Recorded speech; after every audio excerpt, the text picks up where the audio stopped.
Hi, my name is Emma and this is ż=Żfin Blinks, a new online program by ż=finMalta dedicated to the making of dance. ż=Żfin Blinks are short videos that explore the ways we can create choreography, and each month we will investigate different choreographic tools as well as how they are used in contemporary dance works. In this month's episode, we are looking at how choreographers generate movement material. How can a concept be transformed into physical movement?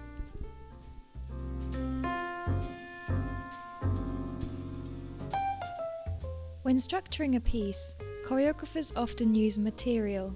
The word material here refers to set sequences or phrases of movement, raw components or building blocks that will eventually be strung together. For this reason, many choreographers choose to start their creative process by generating large amounts of this movement material.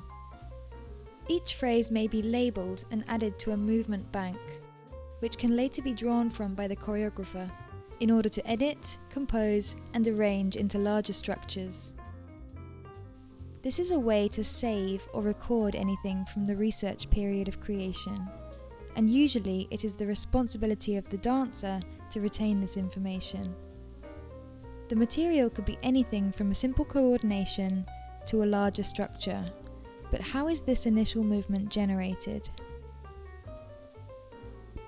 Movement comes from a source and is always a translation of something, a translation of a theme or concept, a translation of music, imagery or writing, and there are many tools and logics that can be used for this material to emerge. The chosen method may vary based on the choices of the choreographer and the time they have to create, also depending on the context of the performance and the familiarity with or skill of the dancers. Here are just 3 of the many methods that can be used to produce movement. Dancers are often given a task, a set of instructions for an individual or group to create with their own decisions and autonomy.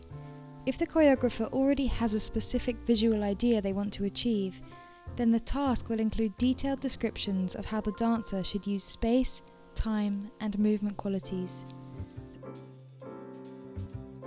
The choreographer can help communicate their intentions by proposing imagery which could evoke a particular movement quality or principle, or perhaps describe imaginary limitations, surfaces to draw on, or objects in the space that the body has to navigate through, all designed to make the body move in a certain way. With 2 dancers, the task will specify how the bodies and movement should relate to each other.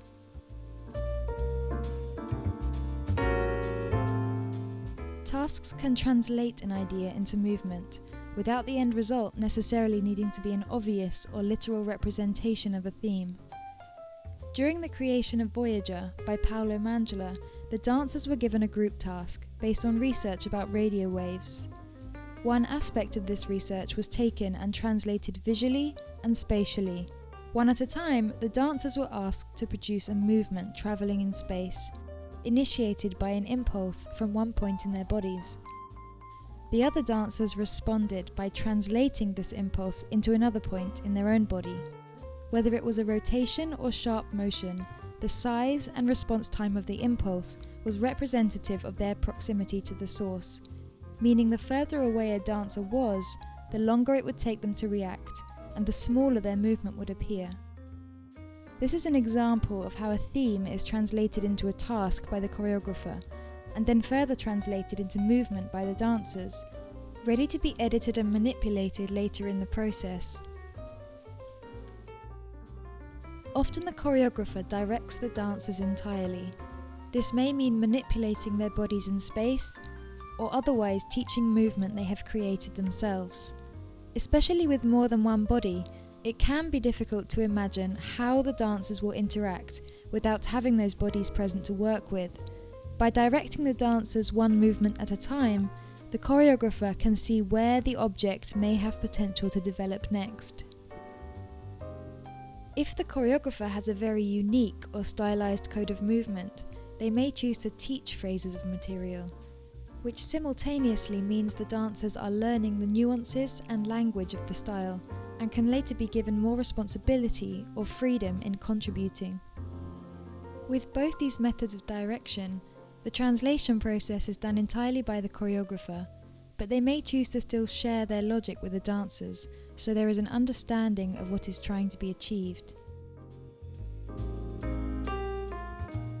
Real-time composition, or improvisation, is often used as research to investigate qualities and ways of moving or to find new coordinations, often with specific instructions or limitations similar to a task. The choreographer may extract moments of this improvisation and set it as material. Alternatively, the dancers can compose their own work through a score, a detailed set of instructions, often with some set or choreographed moments to help them navigate, meaning the material performed will be different every time. For this to succeed, a choreographer needs to be working with dancers that have a shared understanding of the code or movement languages. The dancers need to understand the qualities and tools they have to use and how they function relative to space and timings. This also requires trust from the choreographer, as they are passing on the responsibility of composing their own work.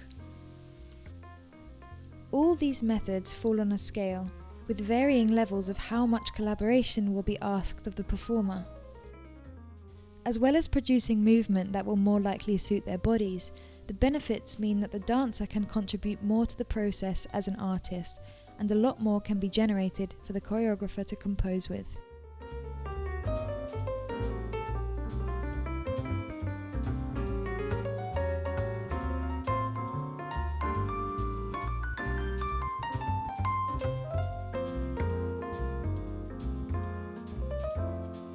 Thank you for watching, and for more content, please subscribe to our channel to be notified when our next Blink is released.